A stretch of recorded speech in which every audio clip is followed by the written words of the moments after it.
ದೇಗುಲದಲ್ಲಿ ಸಂಭ್ರಮದ ಶಂಕರ ಜಯೋತ್ಸವ ಆಚರಣೆ. ಗಂಗಾವತಿ ನಗರದ ಶಾರದಾ ದೇಗುಲದಲ್ಲಿ ಆದಿಗುರು ಶ್ರೀ ಶಂಕರಾಚಾರ್ಯರ ಜಯಂತ್ಯೋತ್ಸವ ಕಾರ್ಯಕ್ರಮ ಅಪಾರ ಭಕ್ತಾದಿಗಳ ನಡುವೆ ಮಂಗಳವಾರದಂದು ಶ್ರದ್ಧೆ ಭಕ್ತಿಯಿಂದ ಜರುಗಿತು. ಬೆಳಗ್ಗೆ ಶಾರದಾ ದೇವಿ ಸೇರಿದಂತೆ ಪರಿವಾರ ದೇವರುಗಳಿಗೆ ಅಭಿಷೇಕ, ಅಷ್ಟೋತ್ತರ ಪಾರಾಯಣ ಸೇರಿದಂತೆ ಭಜನೆ, ಪಲ್ಲಕ್ಕಿ ಉತ್ಸವ ಹಾಗೂ ಶ್ರೀ ಶಂಕರಾಚಾರ್ಯರ ಉತ್ಸವ ಮೂರ್ತಿಯ ಹಾಗೂ ಪಾದುಕೆಗಳ ತೊಟ್ಟಿಲು ಉತ್ಸವ ಮತ್ತಿತರ ಕಾರ್ಯಕ್ರಮಗಳನ್ನು ವೇದಮೂರ್ತಿ ಮಹೇಶ್ ಭಟ್ ಜೋಶಿ ಹಾಗೂ ದೇವಸ್ಥಾನದ ಪ್ರಧಾನ ಅರ್ಚಕ ಕುಮಾರ್ ಭಟ್ ನೆರವೇರಿಸಿದರು.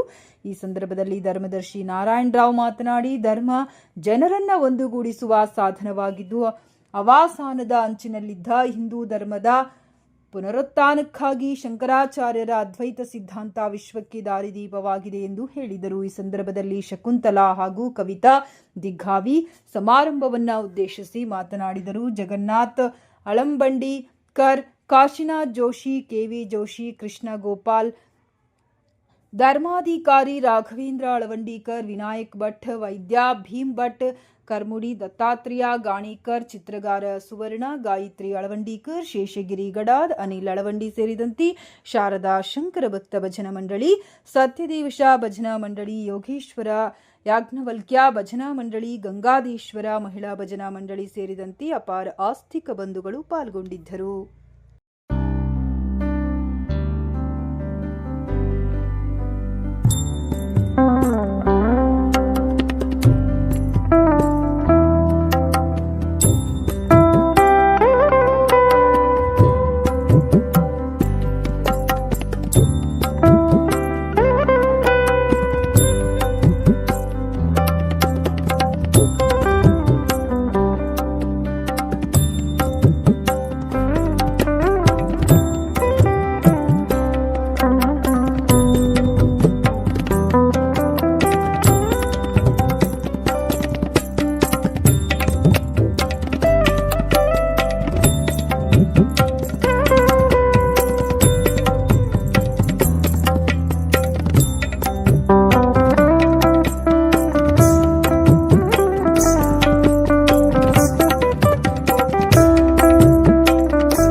ಬರ್ರಿ ಬರ್ರಿ.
ಅವತರಿಸಲಿಕ್ಕೆ ಬರ್ತಾನೆ ಅಂತಕ್ಕಂಥದ್ದು ನಾವೆಲ್ಲರಿಗೂ ಗೊತ್ತಿರ್ತಕ್ಕಂಥ ವಿಷಯ. ಈ ಒಂದು ಹಂತದಲ್ಲಿ ಶ್ರೀ ಕೃಷ್ಣ ಪರಮಾತ್ಮ ಇರ್ಬೋದು, ಶ್ರೀರಾಮ ಇರಬಹುದು, ಇವರೆಲ್ಲರೂ ಕೂಡ ಜನಿಸಿದ್ರು, ನಮ್ಮನ್ನು ಉದ್ಧಾರ ಮಾಡಿದರು. ಆ ಒಂದು ನಿಟ್ಟಿನಲ್ಲಿನೇ ಶಂಕರಾಚಾರ್ಯರು ಕೂಡ ನಮಗೆ ಮಾರ್ಗದರ್ಶಕರಾಗಿ ಇವತ್ತು ಸಾಕಷ್ಟು ಗ್ರಂಥಗಳನ್ನ, ಕಾವ್ಯ ರಚನೆಗಳನ್ನ ಮಾಡಿ ಹೋಗಿದ್ದಾರೆ. ಅದನ್ನ ಅರ್ಥ ಮಾಡ್ಕೊಂಡು ಇವತ್ತು ನಾವು ನಡಿಬೇಕಾಗಿದೆ. ಅದಕ್ಕೋಸ್ಕರ ಶಂಕರಾಚಾರ್ಯರು ಅಂದ್ರೆ ಒಂದು ಬೆಳಕು ಅಂತ ಹೇಳ್ಬೋದು.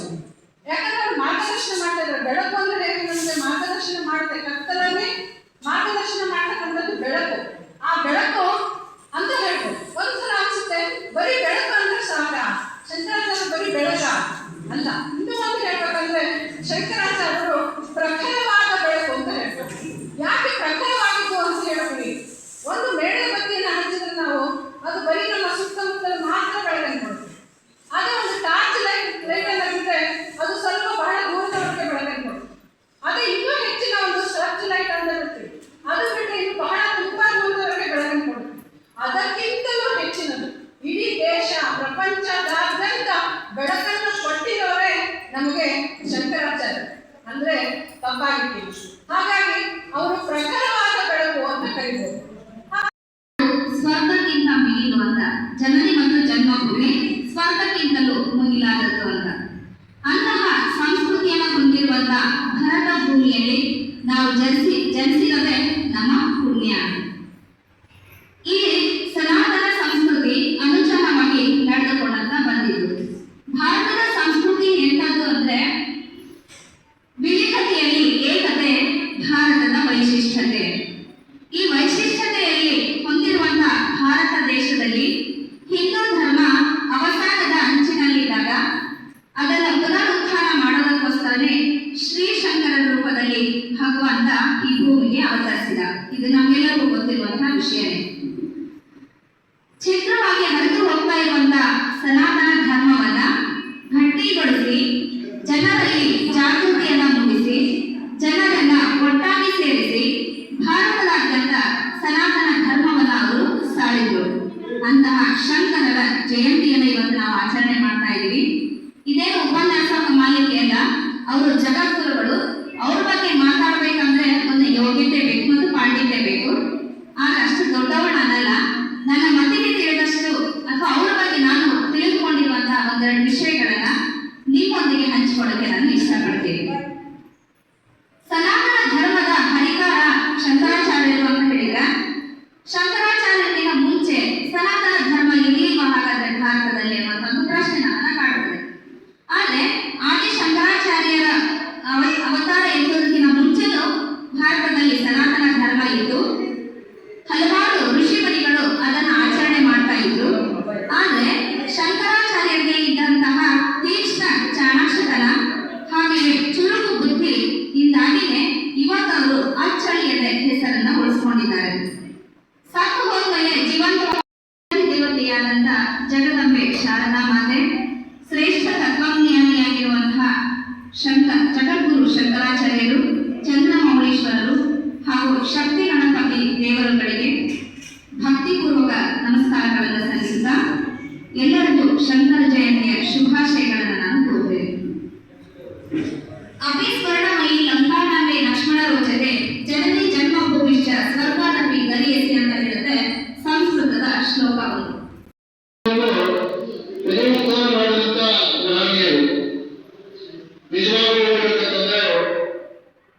ಕೇವಲ 32 ವರ್ಷಗಳಲ್ಲಿ ಇಡೀ ಭಾರತ ಸಂಚಾರ ಮಾಡಿ 3 ಸಾಲ ಸಂಚಾರ ಮಾಡಿ ಒಂದು ಸನಾತನ ಧರ್ಮದ ಅಭಿವೃದ್ಧಿಗೆ 4 ಅಪಾಯಗಳನ್ನು ಸಾಧಿಸಿದರು.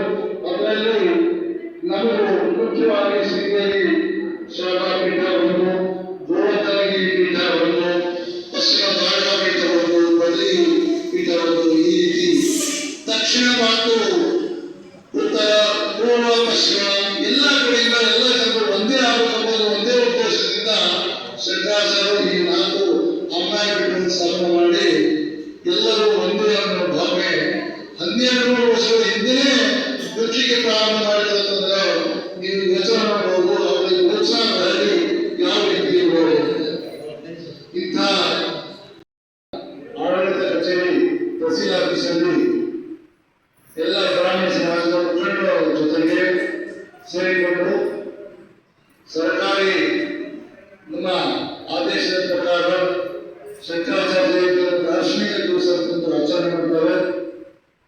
ಅದನ್ನು ನಾವು ಇವತ್ತು ತಹಸೀಲ್ ಕಚೇರಿಯಲ್ಲಿ ಮುಗಿಸಿಕೊಂಡು ಇಲ್ಲಿಗೆ ಶ್ರೀಮಠಕ್ಕೆ ಬಂದಿದ್ದೀವಿ. ನಿಮಗೆಲ್ಲ ಗೊತ್ತಿರುವ ಹಾಗೆ ಸುಮಾರು ವರ್ಷಗಳಿಂದ ನಾವು ಶಂಕರ ಜಯಂತಿ ಉತ್ಸವವನ್ನು ಗಂಗಾವತಿಯಲ್ಲಿ ಚಾಚು ತಪ್ಪದೆ ನಡೆಸುತ್ತಾ ಬಂದಿದ್ದೀವಿ. ಇದಕ್ಕೆ ನಿಮ್ಮ ಸಹಕಾರವೇ ಕಾರಣ ಅಂತ ನನಗೆ ಬಹಳ ಸಂತೋಷ ಅನಿಸ್ತದೆ. ನನಗೆ ತಿಳಿದ ಮಟ್ಟಿಗೆ ಸುಮಾರು 65 ವರ್ಷಗಳಿಂದ ಶಂಕರಾಚಾರ್ಯ ಜಯಂತಿಯನ್ನು ನಾವು ಗಂಗಾವತಿಯಲ್ಲಿ ಆಚರಣೆ ಮಾಡಿದ್ದು ನಾವು ಕಣ್ಣಾರೆ ಕಂಡಿದ್ದೀವಿ. ಮೊದಲಿಗೆ ಪದ್ಮಾವತಿ ದೇವಸ್ಥಾನ ಹಿರೇಸಂದ್ರದಲ್ಲಿ ನಾವೆಲ್ಲ ಉಪಯೋಗ ಮಾಡ್ತಾ ಇದ್ದೀವಿ. ತದನಂತರ ಕೆಲವೊಂದು ಸಮಯ ವಿದ್ಯಾರಣ್ಯ ಭಾರತೀಯ ಮಹಾಸ್ವಾಮಿಗಳ ಸಮೀಪ ಹಂಪಿ ಕ್ಷೇತ್ರದಲ್ಲಿ ಕೂಡ ನಾವು ಆಚರಣೆ ಮಾಡಿದ್ದೀವಿ. ಅದಾದ ನಂತರ ಕೆಲವೊಂದು ಕಾರ್ಯಕ್ರಮಗಳನ್ನು ನಾವು ವೇದಮೂರ್ತಿ ಮಹೇಶ್ವರ ಜೋಶಿ ಅವರ ಮನೆಯಲ್ಲಿ ಕೂಡ ನಾವು ಕಾರ್ಯಕ್ರಮವನ್ನು ಆಯೋಜನೆ ಮಾಡ್ತಿದ್ದೀವಿ. ನಂತರ ನಮ್ಮ ಶೃಂಗೇರಿ ಶಂಕರ ಮಠ ಪ್ರಾರಂಭ ಆದಾಗಿಂದ ನಾವು ಚಾಚು ತಪ್ಪದೆ ಶೃಂಗೇರಿ ಮಠದ ಆದೇಶ ಅನುಸಾರ ಏನೇನು ಕಾರ್ಯಕ್ರಮಗಳನ್ನು ಮಾಡಬೇಕು ಅದನ್ನೆಲ್ಲ ಮಾಡ್ತಾ ಇದ್ದೀವಿ. ನಮ್ಮ ಬೆಳೆಯುವ ಕೋಶ ಗಂಗಾವತಿ ಶೃಂಗೇರಿ ಶಂಕರ ಮಠ ಅಂತಂದ್ರೆ ಇನ್ನೂ 8 ವರ್ಷ ಆಗಿದೆ. 9ನೇ ವರ್ಷದಲ್ಲಿ ಕಾಲಿಟ್ಟಿದ್ದೀವಿ. ನಿಜವಾಗೂ ಮುಗಿಸ್ರಿ ಅಂತಂದು ಹೇಳಿದಾಗ ಮತ್ತೊಂದು ಸಾರಿ ಎಲ್ಲ ನಮ್ಮ ಸಮಾಜ ಬಾಂಧವರಿಗೂ ಮತ್ತು ಶಾರದಾ ಶಂಕರ ಭಕ್ತಿ ಮಂಡಳಿ, ಸತ್ಯದೇವೇಶ ವಿಚಾರ ಮಂಡಳಿ, ವಿಜಯ ಧ್ವಜ ವಿಚಾರ ಮಂಡಳಿ, ಸೌಂದರ್ಯ ಭಗಿನಿಯರ ಬಳಗ, ಲಲಿತಾ ಸಹಸ್ರನಾಮ ಭಗಿನಿಯರ ಬಳಗ, ವಿಶ್ವಕರ್ಮ ನಾಯಕಿ ಮಹಿಳಾ ಭಜನಾ ಮಂಡಳಿ, ಯೋಗೀಶ್ವರ ತಿಲಕವರ್ಗ ಮಹಿಳಾ ಭಜನಾ ಮಂಡಳಿ ಹಾಗೂ ಇನ್ನೂ ಅನೇಕ ಸತ್ಯದೇವೇಶ ಭಜನಾ ಮಂಡಳಿ ಇವೆಲ್ಲ ಇವರ ಸಹಯೋಗದೊಂದಿಗೆ ನಾವು ಕಾರ್ಯಕ್ರಮ ಮಾಡ್ತಾ ಇದ್ದೀವಿ. ಇವರ ಸಹಯೋಗವೇ ನಮ್ಗೆ ಸಹಕಾರವೇ ನಮಗೆ ಒಂದು ಶ್ರೀರಕ್ಷೆ. ಇವೆಲ್ಲ ಮಾಡ್ತಾ ಇದ್ರೆ ನಮ್ಮ ಶಂಕರ ಮಠದ ಕಾರ್ಯಕ್ರಮಗಳು ಅತ್ಯಂತ ಬೆಳೆಯುವುದರಿಂದ ಆಗ್ತದೆ ಅಂತ